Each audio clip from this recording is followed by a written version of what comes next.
Hello there, this is Future Shock. I'm Edward St. Pé. We're happy to be with you today, and it's a great day in the neighborhood here in Ocean Springs. Sunny outside, the beach is right behind us, and it's good to be alive. I would say that much. Thank God for that. That's how we'll start the show today. It's good to be here, and it's good to be streaming. We're streaming on Facebook, we're streaming on X. Oh, we're streaming on YouTube too.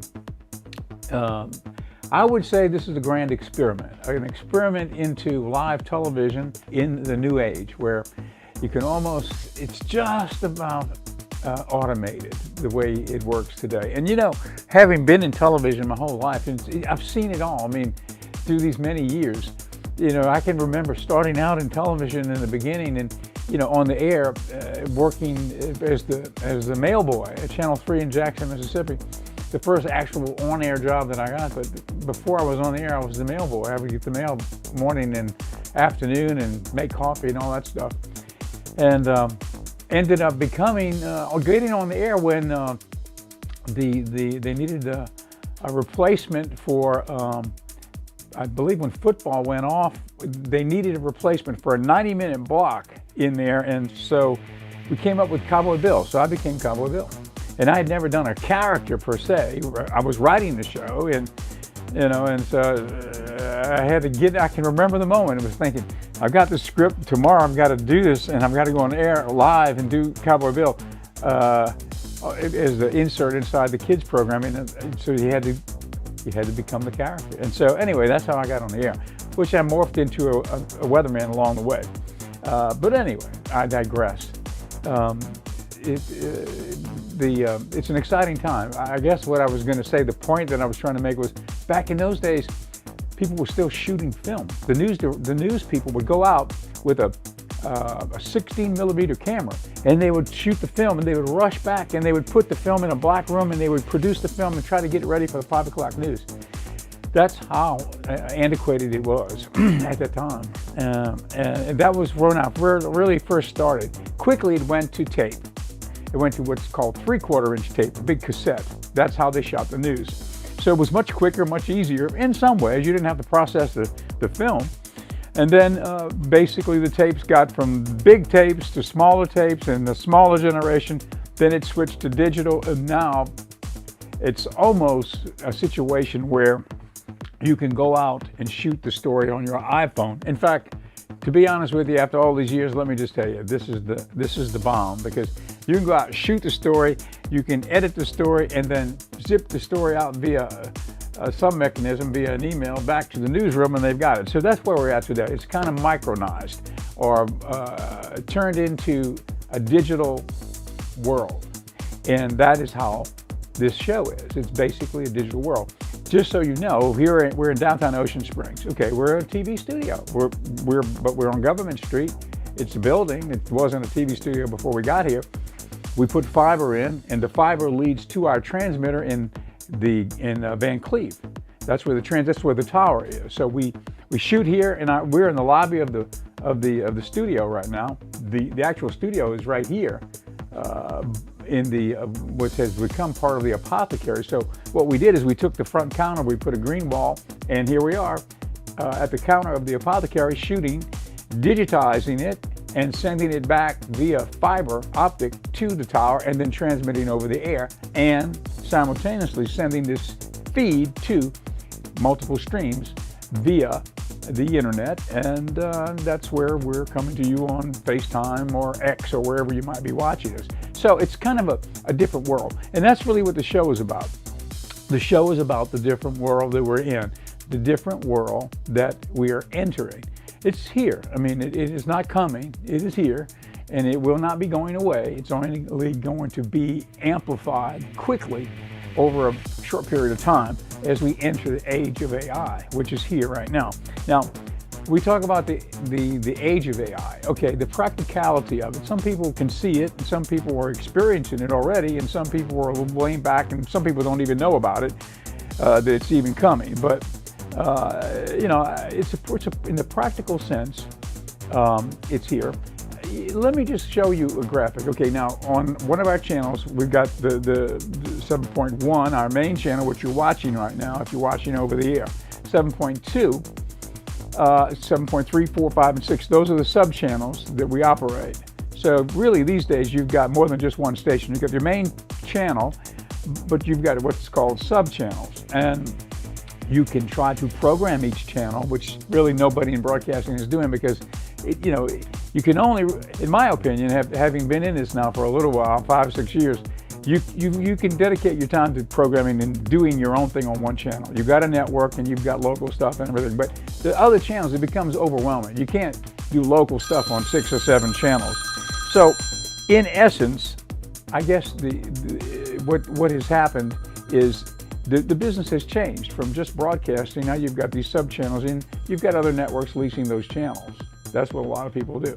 So we had one of our channels leased, 7.2. Now, instead of leasing the channel out, we are doing our own program on there because we created the Magic Hour channel. We happen to have an unusual asset. It's a film library that I happened to have a chance to buy way back in the 1990s. It was called the Irving Singer Library. It was in New York.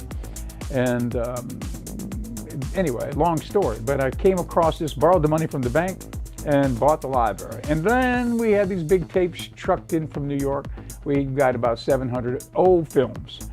A lot of these public domain films from yesteryear. So we've had them and we've done a few things with it. I'll tell you one thing I did with that. I sold that library to Mark Cuban back when he was going from broadcast down from what was called at that time AudioNet, audio on the internet. He was changing it into broadcast.com, and he had heard I had a library. Of course, I didn't know the guy, and he was not a famous guy at the time, although he was already in the news about what he was doing with AudioNet. He called me and said, "My name is Mark Cuban, and I'm changing my project from AudioNet, audio on the internet, big deal. Now I'm going to do I'm going to do video on the internet. I'm going to do movies on the internet." "Movies on the internet?" "Yeah, movies on the internet." He said, "And I heard you have this film library." I said, "Yeah." He said, "Well, I want to buy it. I want to buy a copy of everything you got." I said, "Great." So we made digital copies of each of the 700 films. We shipped them to Mark Cuban. He paid for them. I paid off my loan that I had bought those films. So now we own the library, right? So who knew that he would take that, turn it into broadcast.com, put that content on there, along with an amalgamation of other video content. But ours was probably the biggest movie component of it. And then he sold that whole project to Yahoo for, I think, $3.5 billion. And interesting story about our film library. So now, I digress. Show it again, Clarence. Here's an example with our film library that we're running on 7.2. We call it the Magic Hour channel. This was a collaboration I did with our AI, which is a ChatGPT-4 bot, and we call him Alfred. And Alfred is not only is Alfred an AI bot on ChatGPT-4 that we talked to, but we turned him into, I guess you'd call it, this is the avatar of Alfred. So I can synthesize the text that he's answering me back into voice, Bluetooth it to Alfred, which I created. This is a styrofoam head with a lot of orange tape on it, right? So Alfred can speak. So Alfred becomes animated, and he becomes, well, at least something we can look at. And we've got a number of other Alfreds in the wings waiting. So when ChatGPT-5 comes out, I don't know. The idea is that we'll change it to another bot, but maybe we'll keep Alfred. Maybe Alfred 2.0 will emerge. And I kind of have a soft spot in my heart for Alfred. I hate to put him on the side and take on a new one because Alfred was with us from the beginning, right? Okay, so let us now move into our first segment. Okay, a lot of news about ChatGPT 4.0, which is 4.0 stands for Omni. It is incredible. I'm always talking about everything that's happening at OpenAI, but I mean, I can't help myself. It's just so overwhelming what is happening right now. That graphic that you saw, that was basically through ChatGPT-4 Alfred. I put into context what I wanted graphic-wise. Plop it up one more time, Klaus, and this is one of the examples that came back to me. So that's our main logo for Magic Hour channel. Now, Magic Hour channel is on channel 7.2. Let me mention, it's also on Roku. That's the beautiful thing about it. It was a sub-channel, 7.2. We were leasing to another company. They were running their programming. We had an unfortunate situation where one of the other stations, a more powerful station, took our project, which we were running at the time, which was a Western network, or for whatever reason, it ended up over there. Okay, great. Now we've created our own. And here it is. And we do a lot of Westerns on it. So if you like that kind of programming, you can watch the Magic Hour channel and you'll see Westerns, but you'll see all the classic Age of Hollywood programs. So now, as a result of that, it just kind of shows you how life is. Now we have our own channel and we're programming it and we're streaming it. It's on Roku right now and it's what's called a FAST channel. There's a category for them. FAST channel. A FAST channel is a free over-the-air, ad-supported television station, a FAST channel. And so now that's what's up and we're running it and we're on Roku and about to be on Amazon Prime and every other streaming app will be on. What I say is it's a chance to offer free golden age of Hollywood films to people at no cost, something that a lot of us don't see very much anymore. I mean, I don't know, except for maybe Turner Classic Movies, where you would go to see these absolutely wonderful films from yesteryear.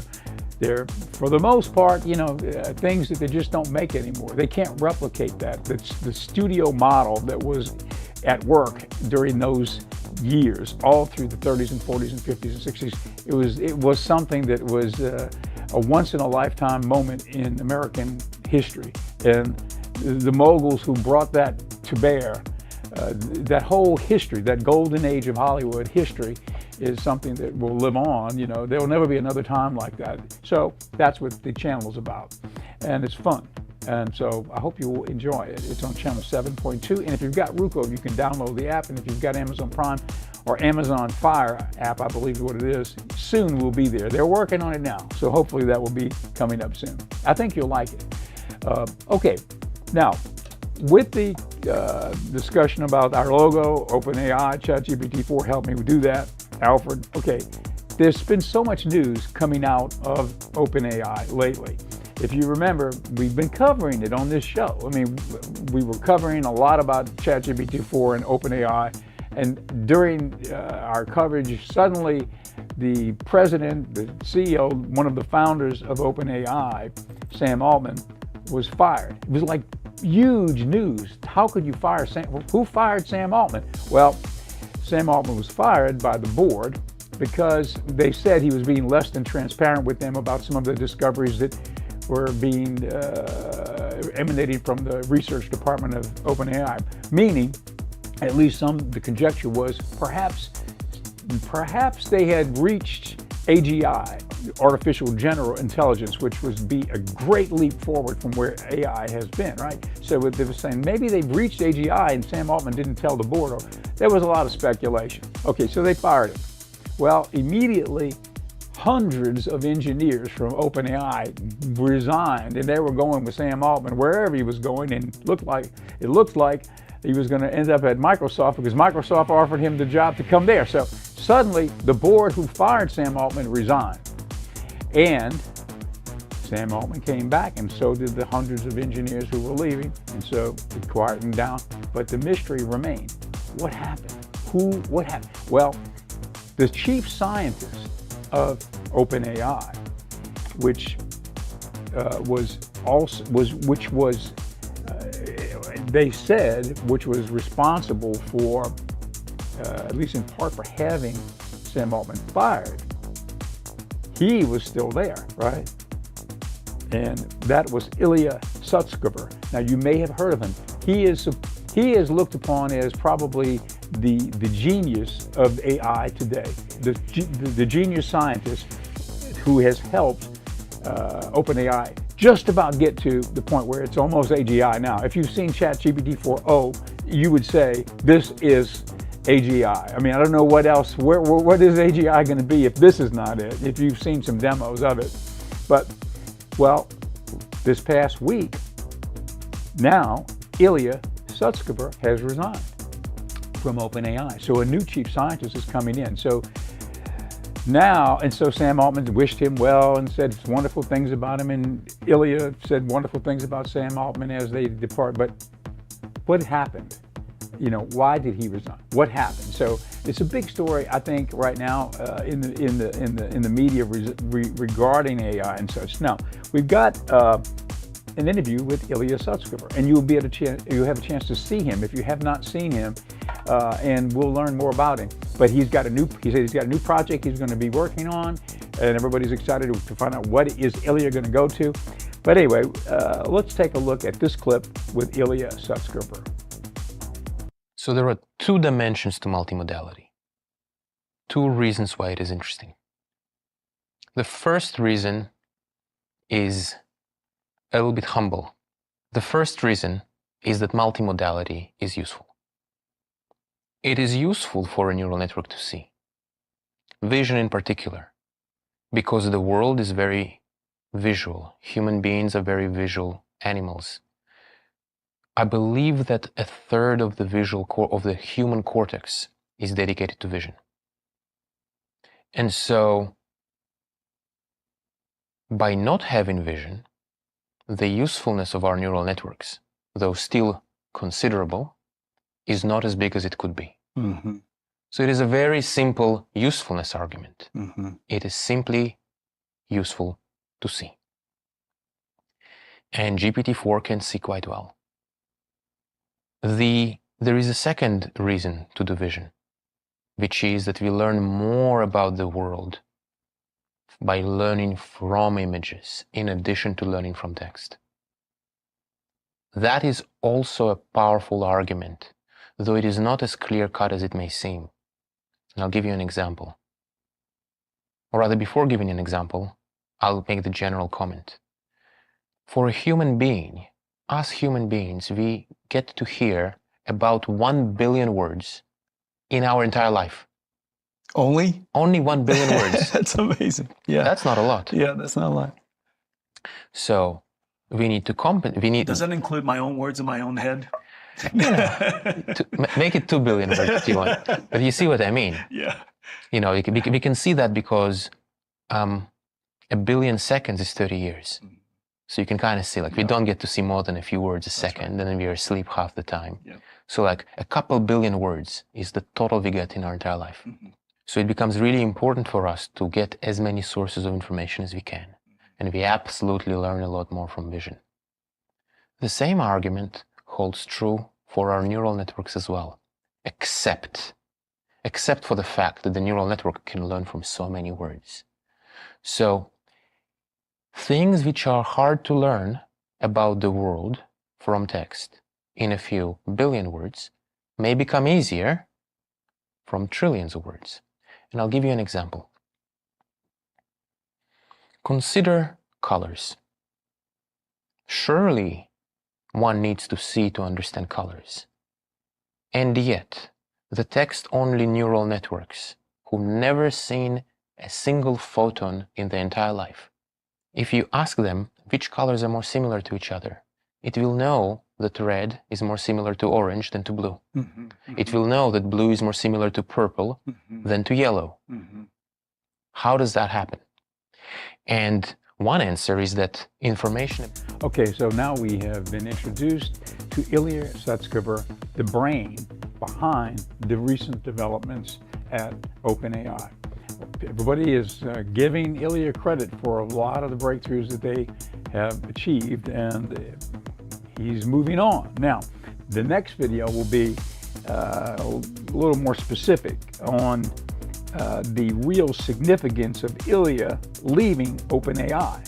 So we've got the second video. If we've got that, let's take a look at that clip. OpenAI chief scientist and co-founder Ilya Sutskever has finally left the company after 6 months of people wondering what was going on. Does this mean that Ilya saw something that caused him to have great concern? Or is the story more of a nothing burger than it appears? For months, ever since the ouster and then return of Sam Altman last November, the refrain has been, what did Ilya see? Ilya Sutskever had a very weird, it seems, part to play in the whole debacle. It was reported at various points that he was one of the main drivers of Sam initially being removed from OpenAI, but then at some point along the way, he retracted his position publicly and threw in his lot with the group that was trying to get Sam back. Perhaps because of that conversion, it wasn't clear if he was going to stick around or if he was just living on inevitably borrowed time. What's more, the fact of his switch led to lots of confusion around what the actual cause for Sam's firing might have been. In other words, the natural assumption that many people jumped to was that there was some fundamental concern around a misalignment of priorities, OpenAI moving towards an AGI future that they couldn't control, starting to think about business over the bigger philosophical mission. However, as many pointed out, if that was the case, it doesn't seem likely to be the thing that you would reverse position on. What's more, at various points, Ilya and others denied that that was what it was about. So all of this was really confused, and for months people have basically just been waiting for the other shoe to drop. Well, drop it finally did, when on Tuesday, May 14th, Ilya tweeted, "After almost a decade, I have made the decision to leave OpenAI. The company's trajectory has been nothing short of miraculous, and I'm confident that OpenAI will build AGI that is both safe and beneficial under the leadership of Sam, Greg, Mira, and now under the excellent research leadership of Jacob Pichocki. It was an honor and a privilege to have worked together, and I will miss everyone dearly. So long and thanks for everything. I'm excited for what comes next, a project that is very personally meaningful to me, about which I will share details in due time." 2 minutes later, Sam Altman tweeted, "Ilya and OpenAI are going to part ways. This is very sad to me. Ilya is easily one of the greatest minds of our generation, a guiding light of our field and a dear friend. His brilliance and vision are well known. His warmth and compassion are less well known, but no less important. OpenAI would not be what it is without him. Although he has something personally meaningful he is going to go work on, I am forever grateful for what he did here and committed to finishing the mission we started together. I am happy that for so long I got to be close to such genuinely remarkable genius, and someone so focused on getting to the best future for humanity. Jacob is going to be our new chief scientist. Jacob is also easily one of the greatest minds of our generation. I am thrilled he is taking the baton here. He has run many of our most important projects, and I am very confident he will lead us to make rapid and safe progress towards our mission of ensuring that AGI benefits everyone." So clearly we have here the beginnings of a narrative. Both Sam and Ilya reference this something personally meaningful that he's going to go work on. On the one hand, it's a fairly clean, non-controversial way to end a relationship on a positive note, and so might be the type of thing that you would just say even if it wasn't exactly true.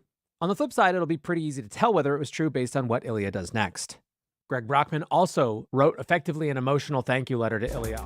Okay, so you can see it's a pretty big deal, and Ilya Sutskever is now no longer working at OpenAI, so he's on to the next project, and we'll keep you updated as to what that is, and I'm sure he'll be doing something pretty important. I'm not sure what yet, but I guess we'll find out soon.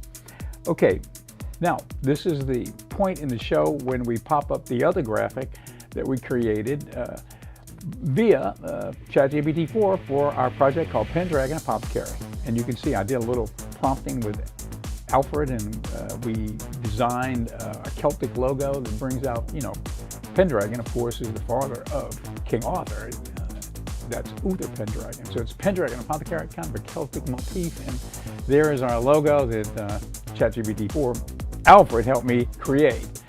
And today, let's just take a moment to talk about tea. We've got a lot of different tea in here. We've got some tea with CBD in it. We've got many teas without CBD, but they're really great teas, things that you can't find just everywhere, I think. Here's an example of a wellness tea. Palo d'Arco, which is a bark. Okay, so here's the ingredients in this particular tea. It's Palo d'Arco bark, chai, spices, ginger root, cinnamon bark, cardamom seeds, clove buds, black pepper seeds, natural chocolate. Okay, there it is. And so we've got a whole array of teas. And if you haven't discovered this, you can find it, even if you're not in Ocean Springs or nearby, you can find it at pendragonapothecary.com. Okay, on with the show. We've got an interesting video. Now, the ChatGPT 4.0, which was just released, I guess last week, we showed a video on that, a couple of videos on that.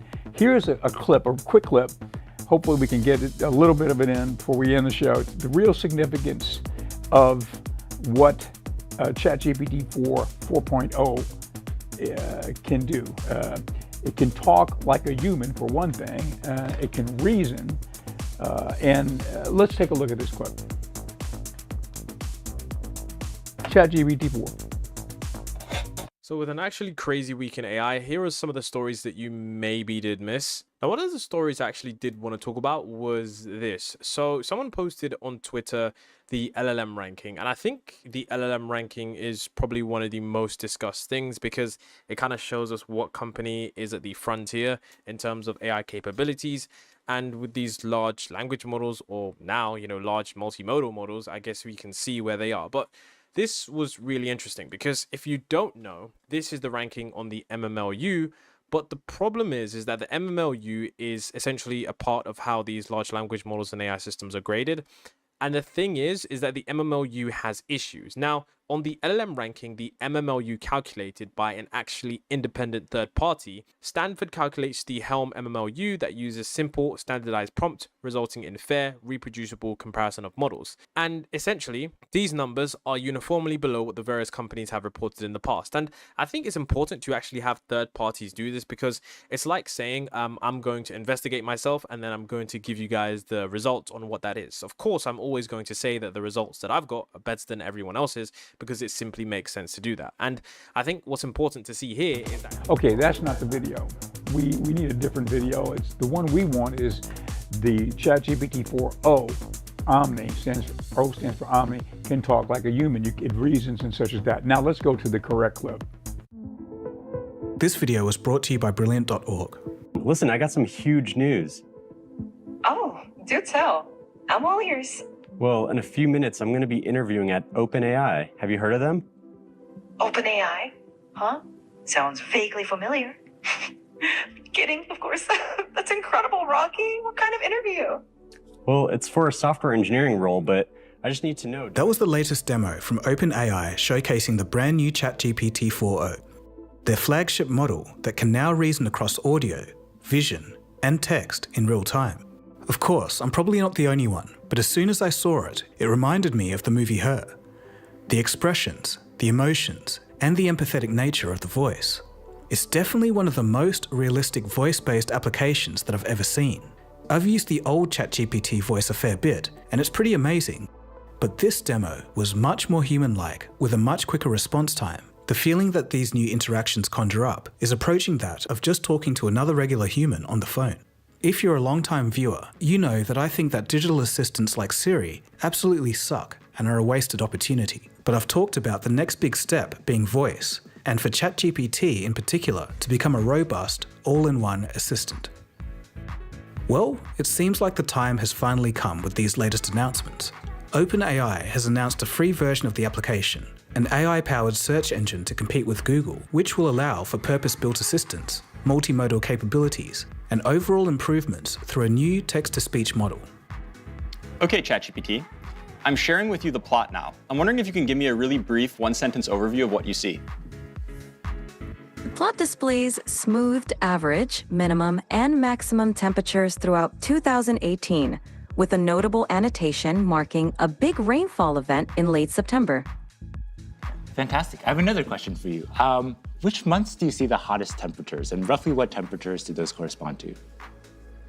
The hottest temperatures occur around July and August. The maximum temperature during these months is roughly between 25 degrees and 30 degrees. However, we're going to be focusing mostly on GPT-4 Omni, because I believe that this is the very start of a massive change with how we're going to interact with technology. After the disappointing launch of the Rabbit R1 and the disaster that was the Humane AI pin, the strange dichotomy of AI being both amazing and terrible at the same time continues. What a time to be alive. So in this quick episode, we'll take a look at GPT-4 Omni's capabilities, the use cases for it, and what this all means for the AI market and the future. It's going to be an interesting one, so let's get into it. You are watching. Okay, now that's where the story really begins. They set it up. Now tomorrow we'll have a continuation as we look at the show for Friday. The very first clip, Clarence, let's not forget, we've got to run that beginning of that story about the moment we're at right now, where ChatGPT 4o is going to bring us into a phase where we'll be using and interfacing with the digital world in a different way. It's going to be a completely different interface for us to to be able to really do a lot of amazing things. And this is the beginning of the infusion of AI into our lives, really, across all platforms. Whatever you're doing, whether it be work or play or whatever, it's going to have an impact. So anyway, this is Future Shock, and I'm Edward St. Pé, your host. Thank you for being with us, and we'll see you tomorrow.